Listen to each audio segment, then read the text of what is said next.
shut my eyes. I went to bed asleep with my f***ing eyes open. That's how locked in I am. Philadelphia Eagles are world champions. Hey, got it! Yeah! Let's go, Phillies! Woo!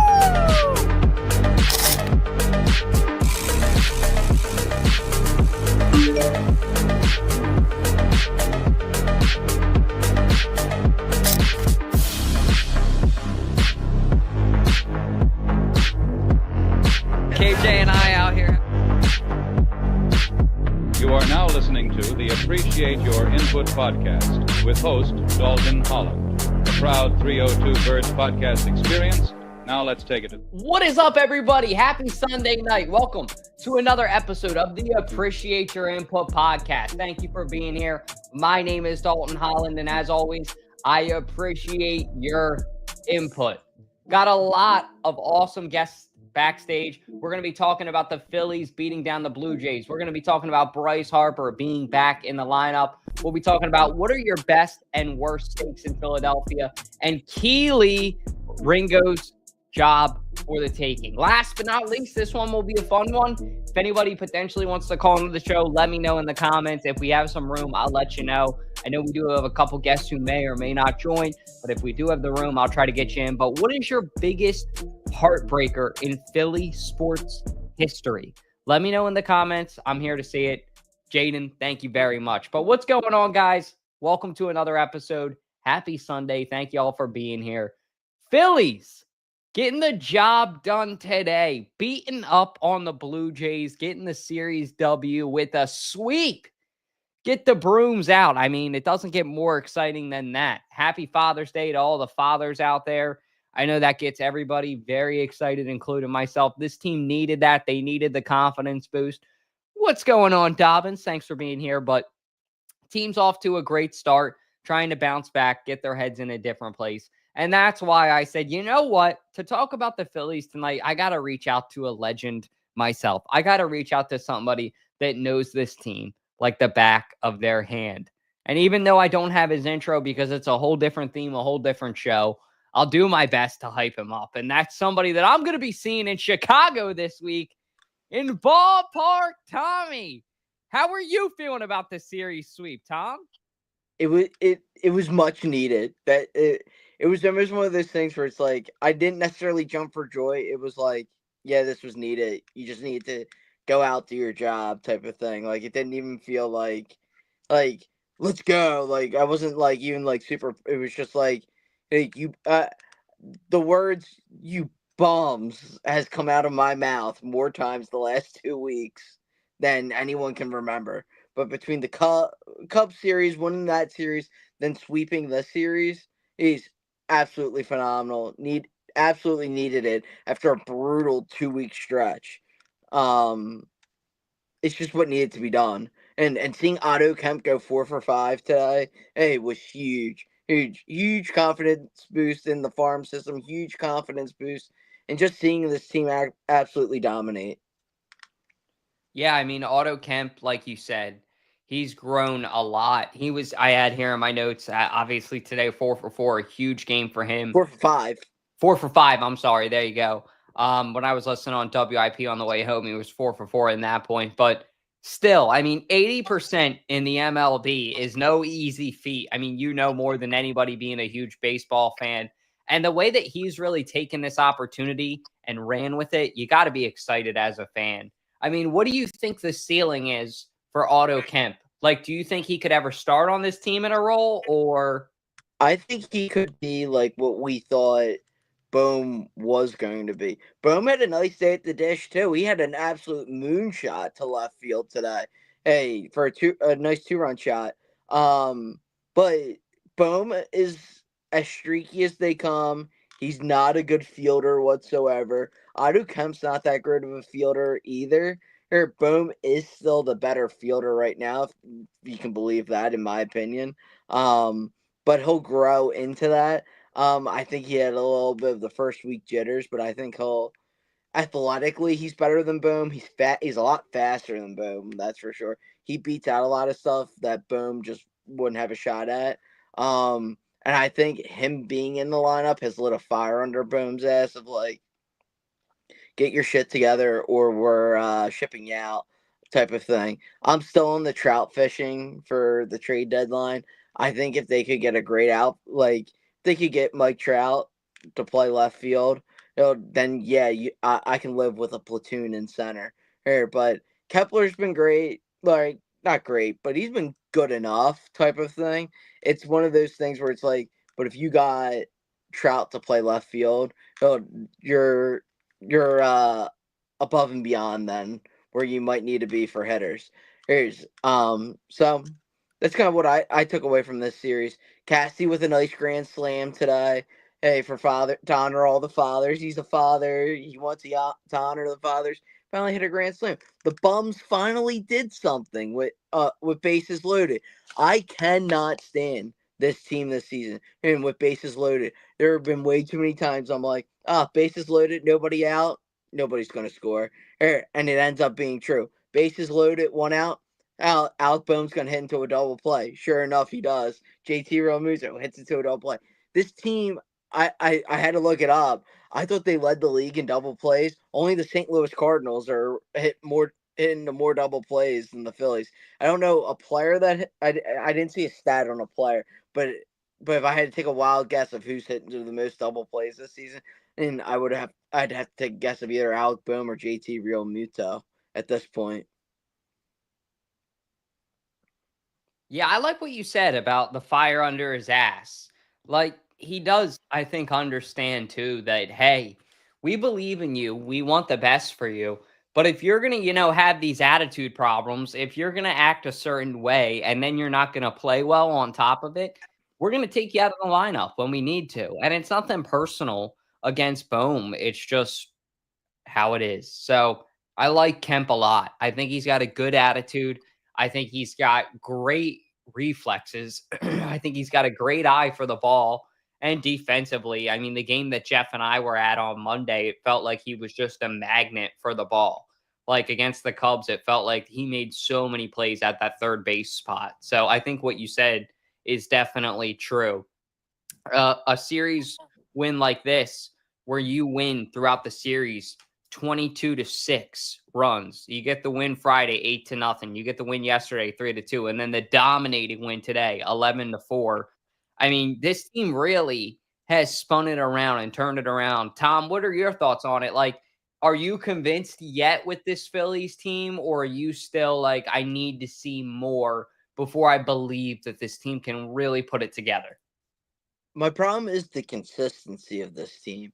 So sure, they put together a nice 6-game span here between the Cubs and Blue Jays. But then we just saw what they did on the road against teams like the Pirates, who they should have easily beaten up on. And instead, they got swept by the Pirates. So to me, it's like I need more consistency. This lineup is either red hot like they were today, or they're ice cold like they were out in Pittsburgh. And they're scoring 2 runs a game.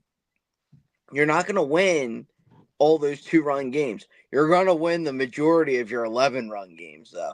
Oh, you're going to win the majority of the games, especially with this starting rotation.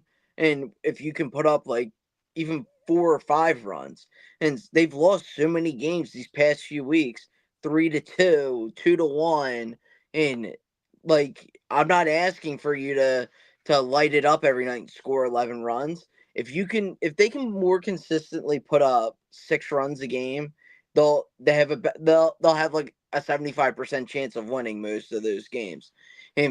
That being said, I went to the one game where they did put up 6 runs this past week. I went to the Cubs game where they lost. But that being said, and their bullpen also, it's like flipping a coin. Like that game, they had to bring out a lot of guys from the bullpen. And the whole time I'm like, oh, Jesus Christ, Topper, why are you bringing him in?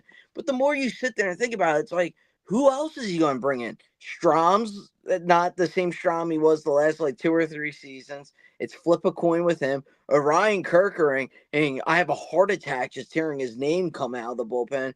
And Jordan Romano's been decent, but every now he goes through stretches of he's dominant, or he goes through a stretch of I don't think this dude could come into an 8-run game and I trust him.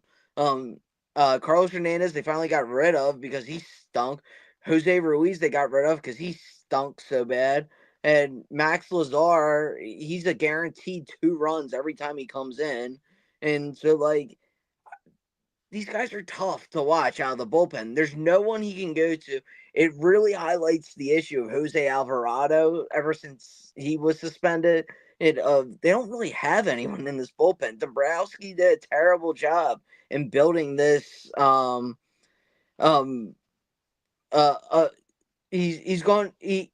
He did a terrible job building this bullpen during the offseason, and he just needs to he needs some sort of flamethrower. And guys are already going off the market today, like Jordan Hicks from the Giants, who was phenomenal with St. Louis for years. Now he went to the Giants this year. Giants were sellers. Look like they're going to be sellers at the trade deadline, possibly. He's gone. He went to Boston today for another guy we thought we were going to trade Alec Boone for. They were straight up 1-for-1 with Boston and Rafael Devers. So it's tough, looking at this, looking at the Phils and seeing them be a consistent winner for me to believe right now that this team is it. But I don't know, maybe they could turn around like the Eagles. Nobody really going 2-2 after week 4 and having the brakes blown off of you in week 4 against Tampa, and then going into the bye week, everybody was like, "Oh, Jesus Christ. It's the last season and it's just rolling over into this season." It kind of looks that way with the bullpen with the Phillies. Everybody's going, Jesus Christ, with how the bullpen looked in the playoffs against the Mets and now how it looks this season. Well, I'll tell you what, Tom. Get ready to be a little bit more confident, because there's a guy, a hero that we know that's coming back into the lineup. And moving along now to our next topic, Bryce Harper is coming back this week. And because of that, I really do think that we will see a different Phillies team out there on the field physically. Obviously, when Bryce Harper's in the lineup, he's going to, hit dingers, make a big difference. But mentally, too, I think it's almost calming when Bryce Harper's out there. Somebody said it a couple years ago that this is Bryce Harper's team. And I definitely agree with that. You look at the guys that were drafted, he had a big influence on them. You look at the guys that were signed, he had a big influence on those decisions as well. So him being back in this lineup is going to have a great impact, I think. It may not happen right away, but once he finds a rhythm, I think that he could really start to find his stride. And that was something that they were talking about on WIP this morning when I was driving to go get my breakfast. I thought it was a great discussion. They were basically saying, do you think that Bryce Harper being out is almost an advantage for this team? Because they're learning how to fend for themselves. They're learning how to be a baseball team without Bryce Harper, which when Bryce Harper comes back, they're just going to be like a real powerhouse then, because everybody's kind of learned how to fend for themselves. And at first I thought about it and I'm like, what? Bryce Harper being injured is not a good thing at all for this team. What kind of argument is this? And then the more I thought about it, the more I was like, you know what? Because they started bringing up some real arguments, saying, okay, you know what? Well, in 2022, when this team went to the World Series, there was a period when Bryce Harper was out. And, it was kind of around the same time period, whatever. My point is, I do see that side of when Bryce is out, others have to step up. And I agree with it. I just think that it's a shame that it has to come to this for others to step up. Because if they could have stepped up long ago, the Phillies could be one of the best teams in baseball right now. And I'm not saying that they're not, but they're definitely not where they were a month ago, right? They've taken a major, major step back. And a big piece of that is because Bryce Harper's not been in this lineup. And another big piece of it is also just because this team didn't play the way that they needed to. I mean, for God's sake, the past week has been some of the best baseball that they played all season. and Bryce hasn't been in the lineup. So I think once he comes back, it'll really be like the icing on the cake. Ballpark, what are your thoughts? I agree with you. They finally needed to fend for themselves. Finally, like, I think you'll see a strong Bryce presence back too, because I'm not sure if you kind of noticed the last few series. It's kind of like what they were doing to Bryce Harper in the playoffs of like Schwarber's so hot that like and nobody else is, that it's like if you can just walk Schwarber, you can try to just get to the rest of the lineup. This is kind of what they try to do. And it's the same thing with Bryce. Like he's like once he's in the lineup, okay, now you have two guys that you can't necessarily just pitch around and try to go to the rest of the lineup. So I think the rest of the lineup will be better once Bryce is back. Once Bryce is back, too, I think it will be an interesting decision on seeing who plays at third. I think they want Alec Boehm to still be the everyday guy, and they'll probably end up sending Otto. He's plenty of options still to go up and down. And now that they know he can play at the major league level, I think that they'll be comfortable sending him back down just so he keeps up with those everyday reps, which is a shame because I hate like sending a guy down after they did a great job and not rewarding them with getting to stay at the major league level, but that's life and that's business. Baseball's a business and it's what's going to end up having to happen. But I think this lineup does get stronger with Bryce being back because now it's one less guy you can pitch around in this lineup, especially with guys like Bryson Stott was 0 for 4 again today. Like you have guys like him struggling. Like I love his glove, but his bat is absolutely struggling. So if you can try to like get anyone back in this lineup who can actually hit, it's going to be great. And I hope it doesn't seem like this wrist injury is going to be something that's long term. I'm hoping. It sounds like it's just been like a nagging injury all season long, and he just kind of needed a break. So, I'm sure he'll come back. He'll be ready to go, better than ever once he comes back this week. Yeah, I hope you're right, man. I mean, this team has certainly missed him. We all know we've missed him. Wishing him well, hoping that this rest period kind of benefits him and the rest of this team. But let's go ahead and get into our next topic and bring Amir onto the show. Amir, you're basically the unofficial food expert of this podcast. The official, I should say, food expert of this podcast. So I'll let you take it first. What are your best and worst steaks in Philly? Do you want the good stuff or the bad stuff first? That's the real question. You know what? Let's start with the bad stuff. Bad stuff. You know, I've been in Philadelphia. I live in New Jersey, so I've been in Philadelphia a couple times. I've had a decent amount of cheesesteaks where I can have my holding in this conversation. Now, the worst one I've had, and it's preference, but this is undeniably the worst one I've had. Sonny's Famous Steaks, 228 Market Street. Awful. Sonny's is great. I love Sonny's. It's literally on his top 5 is why I can't keep a straight face. Like, it's like one of his favorites. I love Sonny's. Don't know the cheesesteaks. Jersey doesn't know anything, so. What are you talking about? Jersey knows nothing. I had this. You guys have been net exporters of residents for the last 10 years. I think there's a reason why people are fleeing your state. But go on. Why do you think the Sixers wanted to move to New Jersey? Because we have a sleazeball of an owner. He doesn't even like the Sixers. He's a Commanders fan. He hates Philadelphia. He grew up a Commanders fan. Let me do this topic. Go ahead. So Sonny's is awful. The bread, it feels you could get better bread at the farmer's market for 20 cents. It's that bad. It's like Play-Doh. It's not good. You need the good semolina, the seeded bread for a good sandwich. Any sandwich, a cheesesteak especially. The meat was so dry. Peppers looked like they were fake. They were not even real peppers. They weren't that good. And the cheese was just, I think I already mentioned cheese. It was just bad, all around a bad experience. Now,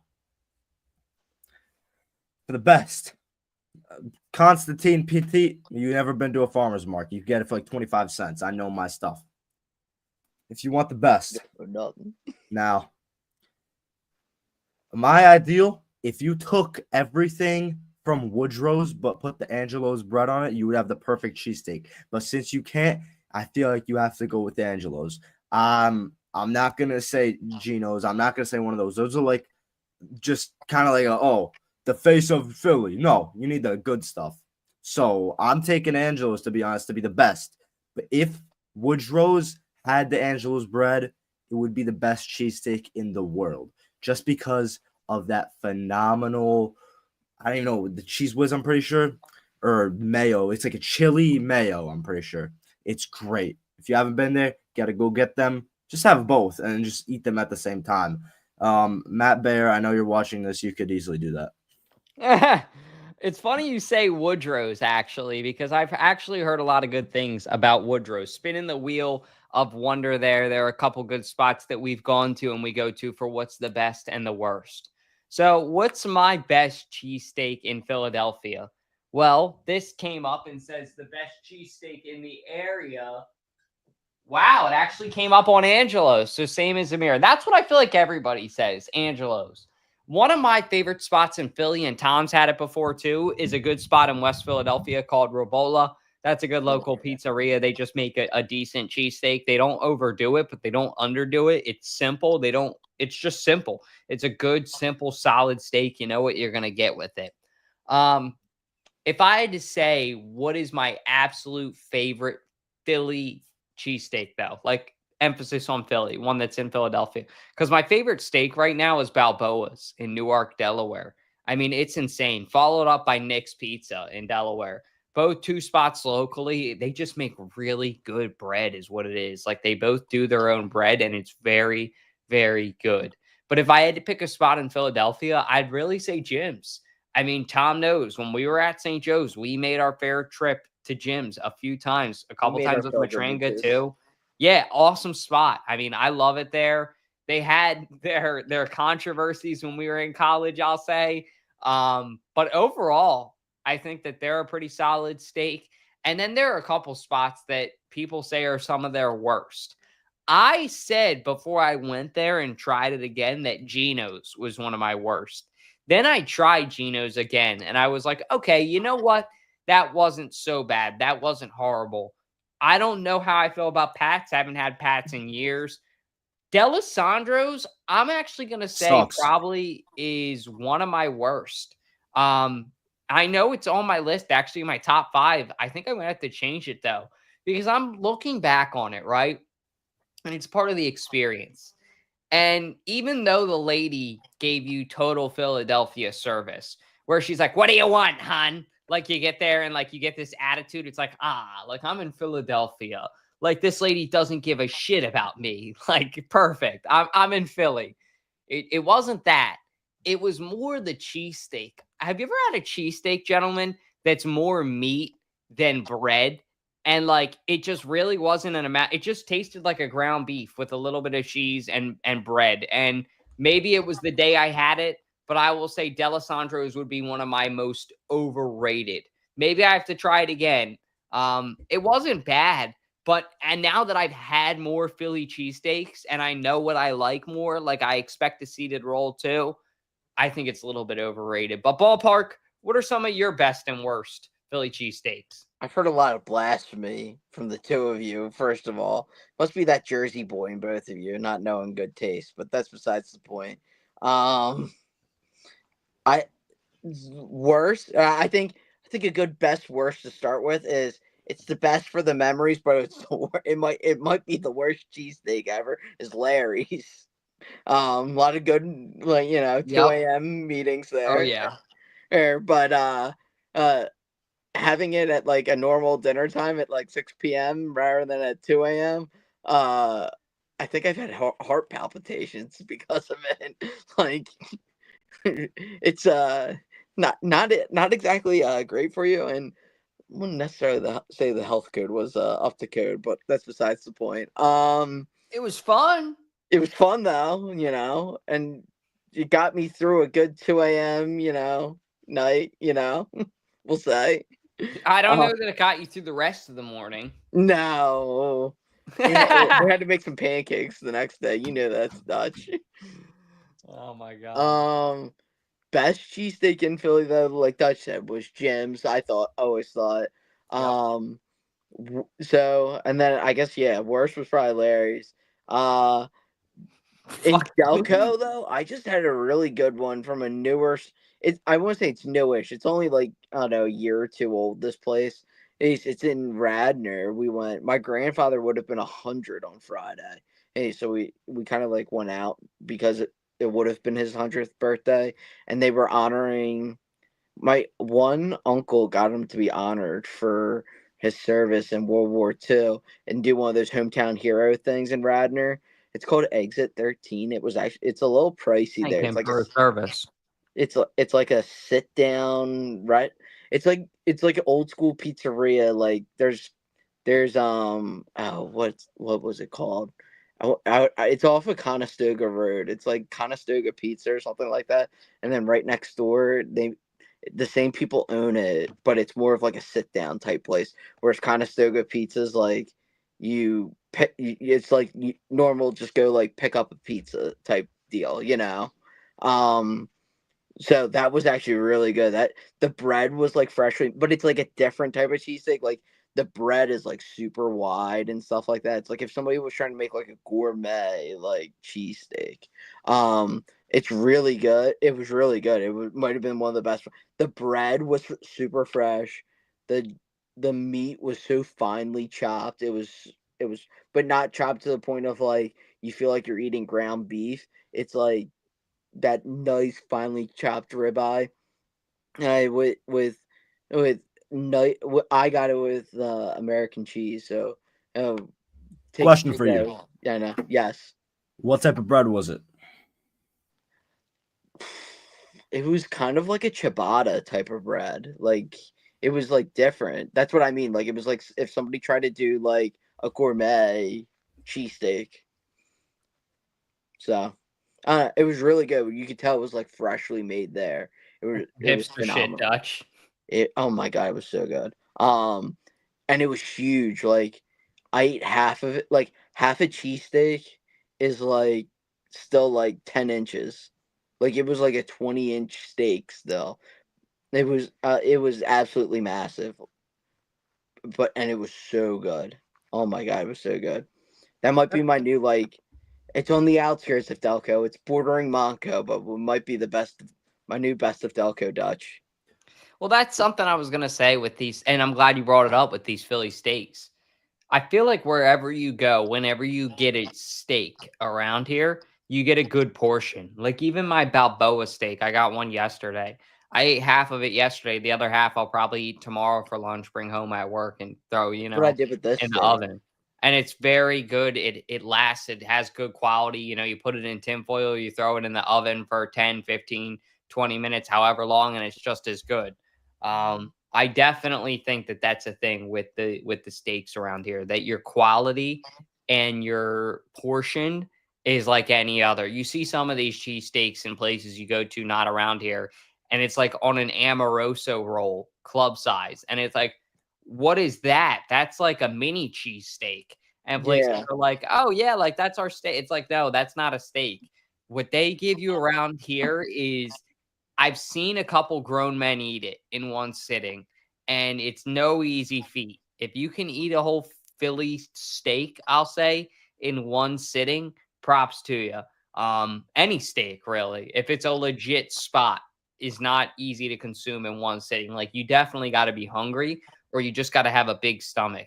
And then let alone, shout out to Skinny Joey's. I know they had the cheesesteak eating contest this weekend. And shout out to our guy Moose too, locally. He did well on it. Like the fact that some of these people can consume those cheesesteaks that quickly is baffling to me, because they don't skimp on the portions. Like they hook it up. So if you guys are looking for like a Pennsylvania cheesesteak, but not in Philadelphia, go to Verona Brick Oven in Norristown. It's a little bit lesser known, but I had it like 2 hours after the first bite I took. Felt like I had it just there, and the chef was feeding me like I was a Greek god with grapes. It was amazing. If you put it in the oven for a little bit, if you don't eat it on the spot, whew, phenomenal. Might be a little better than some of these Philly cheesesteaks, to be honest. Great experience. Hey, well, any place that has a description like that, man, I may have to try. Sounds like really good spot. And Norristown isn't super far. But Amir, Ballpark, I want to thank both you guys for being here tonight. Thank you guys for joining me and sharing your opinions on what is the best and worst Philly cheesesteaks and what the Phillies, of course, need to do. Tommy, I'll see you soon. I'll see you this week, Dutchie. See you guys. Have a good night. See you. As you guys know, please give Amir and Ballpark Tommy a follow. They are regulars. Ballpark Tommy, of course, on the main show, and Amir on this show as our unofficial, official food expert. Give him a follow at Amir302Birds, and he also does food reviews. You can give him a follow on there. It's plugged all on his other pages. Check it out. But moving along now to our next and second to last topic of the night. Keelee Ringo has a big opportunity for himself this season to really step up and earn a role on this team. Obviously, they bring in Adoree Jackson, but Adoree Jackson's a little bit older.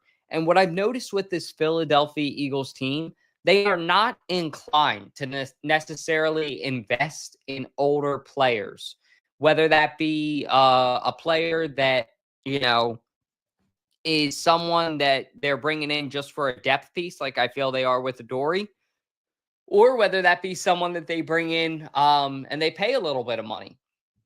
If they have an opportunity to let a younger guy develop and they can give him a chance, because it's always better to have the younger guy because you don't have to pay him long term.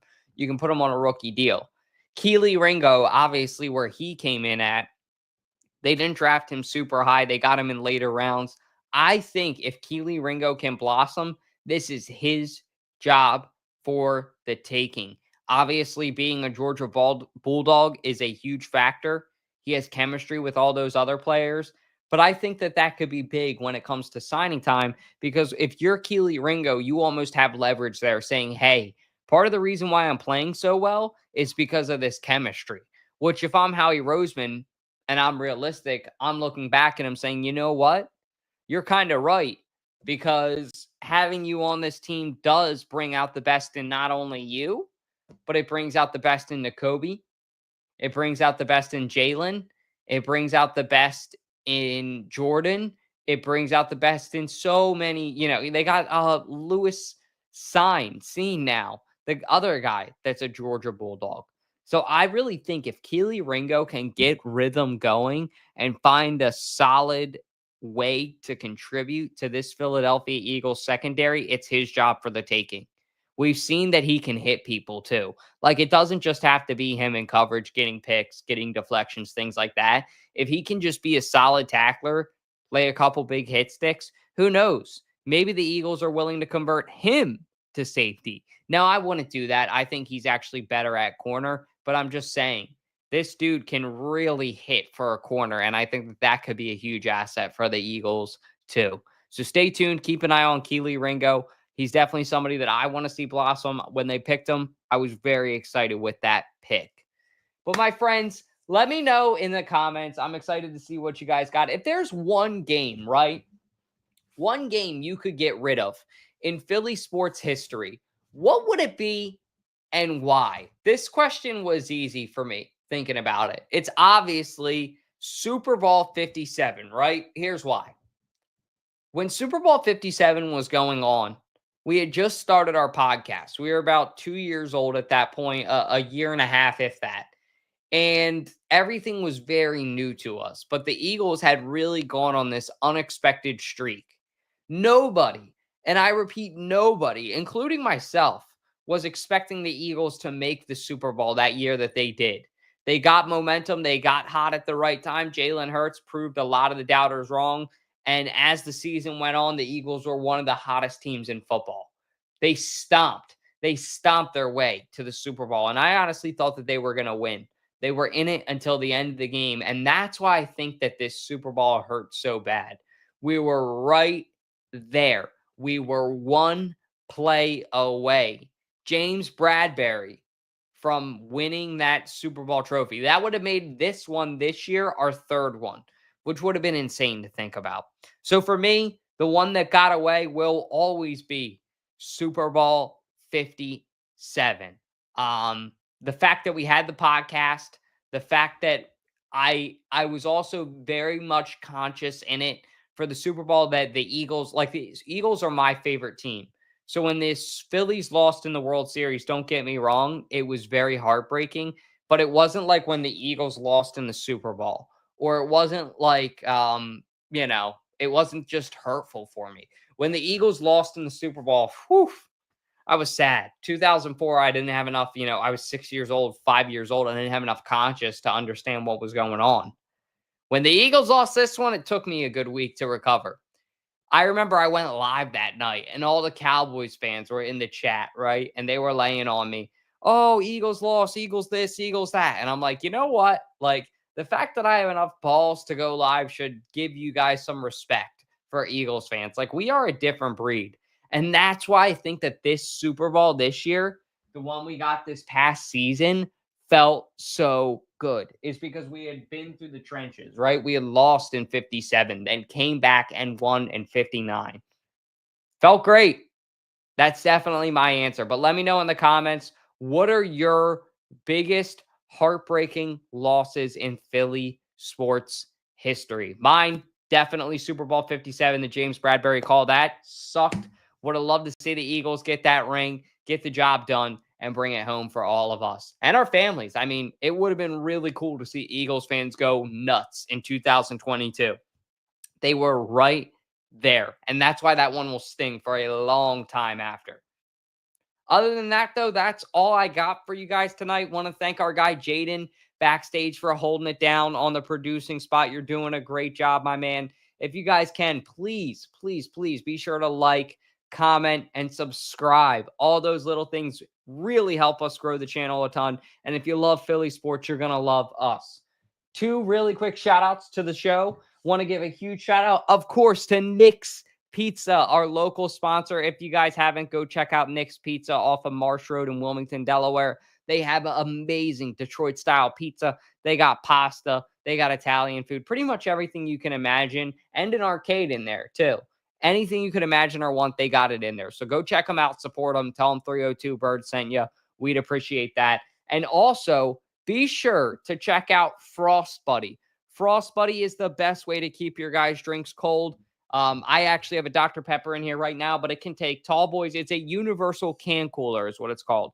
So it can take Coca-Cola cans. It can take Bud Lights and Miller Lights. Of course, they're the same size, but it can also take cans that are skinny cans. So like a High Noon, a Surfside, something like that. It can also take them. It has a bottle opener in it. It's a very unique, diverse design that is going to kill it this summer for you guys on the beach, myself included. You can get a coffee lid for it too. Use it as a coffee cup. I got the Phillies pinstripe one. They got NHL teams. They got college teams. Go check out our TikTok shop if you guys want to get one for yourself. But once again, thank you guys all for tuning in. Be sure to like, comment, subscribe. All those little things really help us a ton. My name is Dalton Holland, and as always, I appreciate your input. Yeah!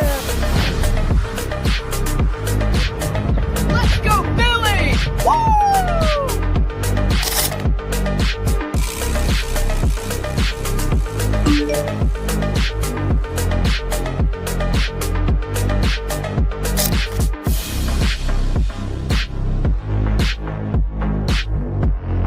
KJ and I out here.